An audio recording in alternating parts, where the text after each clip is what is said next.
The Wee Book Inn, a colorful used bookstore full of character, giving home to several characters. The historic bookstore's story began over 5 decades ago, originally starting off as a narrow room, hence the name Wee Book Inn.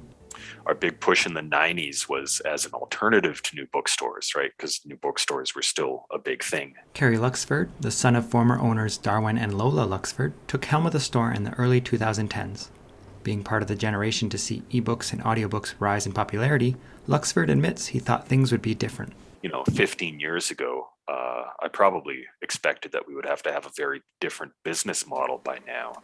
But it's more or less the same thing my dad opened with in 1971. 2 years ago, one of their 3 remaining locations in the city had to lock its doors amidst the pandemic, leaving lots of unknowns for the remaining used bookstores in the city. Despite the challenges the White Avenue location faced, the old Strathcona community kept them afloat. This particular bookstore couldn't be recreated anywhere else. We're in such a neat location, full of interesting people with interesting book collections. But the pastime for reading is also treading unknown territories.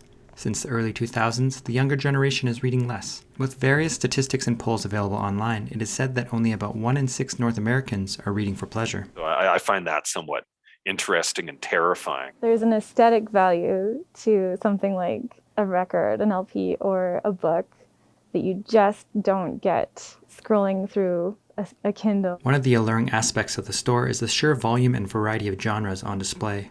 And there's also La Fleur, named after the decorated Montreal Canadian who has become the unofficial mascot of Wee Book Inn.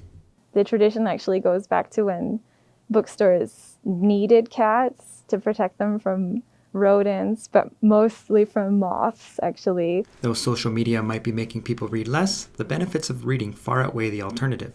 Studies show that reading might even help you live longer by reducing stress and avoiding symptoms of depression. Because I can easily imagine a day where they aren't printing new books for a myriad of potential reasons. The accessibility, regardless of one's socioeconomic status, is one factor that continues to keep customers coming through the door.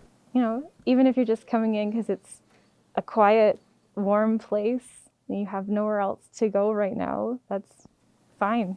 And there are just some things that text on a tablet can't give you. The smell, the feel, all the common tropes that people tweet about and such, right? But those are real things and they matter to a lot of people. It's because it's been around, it's passed through many hands, it's had a journey. So I love that about books themselves. There's countless scientific benefits that reading has. Unfortunately, people aged 15 to 45 only read for about 15 minutes a day, while they prefer reading on one of these. Next time you're passing a library or a used bookstore, stop in and say hello before places like these write their final chapter. Quentin Schroeder, NAIT NewsWatch Extra.